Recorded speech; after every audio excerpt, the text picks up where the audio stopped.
Picture the scene for a second. It's Saturday night, April 25th, 2026. The Washington Hilton is hosting one of the absolute most glamorous, high-profile traditions in all of American politics, the White House Correspondents' Dinner. The tension in the air, it isn't from danger, it's from excitement. It's a historic evening that is just about to be shattered by a totally unthinkable act of violence. It's exactly 8:40 p.m.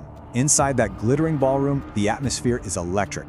You've got hundreds of journalists in black ties, celebrities rubbing shoulders, Vice President J.D. Vance, the entire president's cabinet, and, for the first time as a sitting president, Donald Trump alongside First Lady Melania Trump.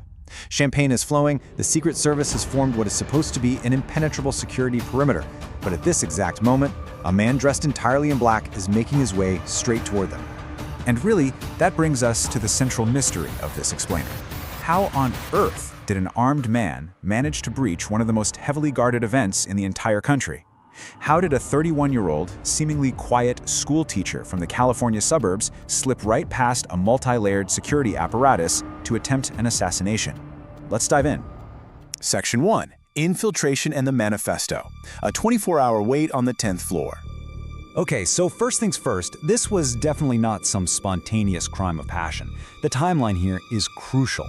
On April 6th, the suspect, Cole Thomas Allen, booked a room for 3 nights. And notice how he got there. He didn't fly. He actually took a cross-country train all the way from Los Angeles through Chicago, eventually arriving in D.C. on April 24th at 1 p.m. He likely did this just to completely bypass airport security. He checks in, goes up to his 10th floor room, and for an entire 24 hours he just sits there. He simply waits, completely undetected by the massive security detail that's assembling right below him. And what he had with him inside his black duffel bag is chilling. It was an arsenal that proved some serious, heavy premeditation. He had a 12-gauge pump-action shotgun that he bought back in August 2025, a .38 caliber semi-automatic pistol purchased all the way back in October 2023, and multiple knives. Looking at these purchase dates makes it brutally clear, right? This was a calculated operation spanning years of quiet planning. Then, at exactly 8:40 p.m., literally just minutes before he walks out of his room, Allen hits send on an email. The subject line might have looked innocuous, but the contents? A full-blown, chilling manifesto and farewell message.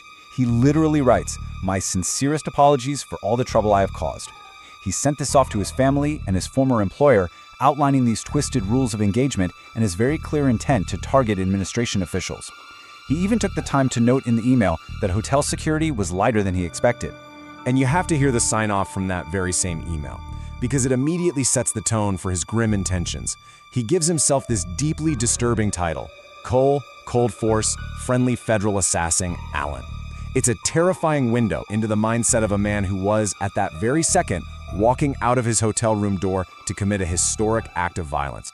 Section 2. The attack at the checkpoint. Seconds of chaos on the terrace level. Now, a really crucial point to understand is exactly how he navigated the building. Allen leaves his room dressed completely in black. Step 1. He deliberately uses an interior stairwell to completely bypass the heavily monitored main corridors. Step 2. He reaches the terrace-level foyer, which is the exact floor leading straight to the dinner's red carpet. Step 3. He charges full speed straight at the magnetometer checkpoint. And Step 4. He fires his 12-gauge shotgun point-blank into the chest of a Secret Service officer. But here's the thing. A ballistic vest literally saved a life that night. The officer took a massive shotgun blast directly to the chest, but miraculously, the vest stopped the round. In a fraction of a second, the surviving agent drew his service weapon and returned fire. Allen went down, but incredibly, not from a bullet. He actually suffered a severe knee injury during the chaotic scramble to the ground. He was instantly taken into custody, and the whole terrifying confrontation, it lasted mere seconds. Meanwhile, inside the ballroom, it was absolute chaos. The mentalist Oz Perlman literally has to stop his performance mid-act as screams start ringing out from the hallway. The Secret Service springs into action instantly. They secure President Trump, First Lady Melania, VP J.D. Vance, and the full cabinet, rushing them all through secure exits. Within minutes, the entire Washington Hilton is completely locked down by the perimeter forces. It's an incredible operational response. Section 3. Cole Allen's double life. The paradox of a high achiever.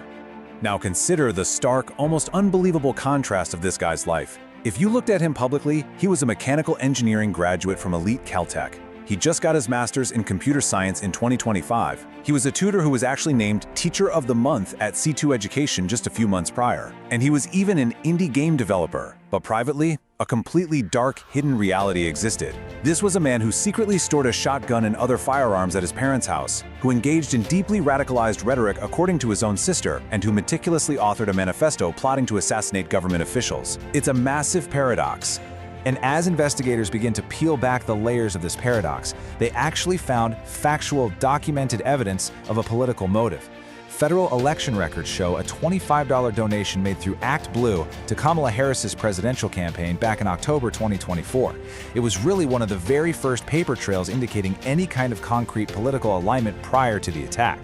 But his motive was also explicitly laid out in his own words, completely steeped in baseless, radicalized delusions. In a direct, unedited quote right from his manifesto, Allen wrote, "I am no longer willing to permit a pedophile, rapist, and traitor to coat my hands with his crimes." He used these unhinged falsehoods to somehow justify his horrific actions as some twisted kind of moral obligation. Section 4. Federal charges and fallout. The justice system responds.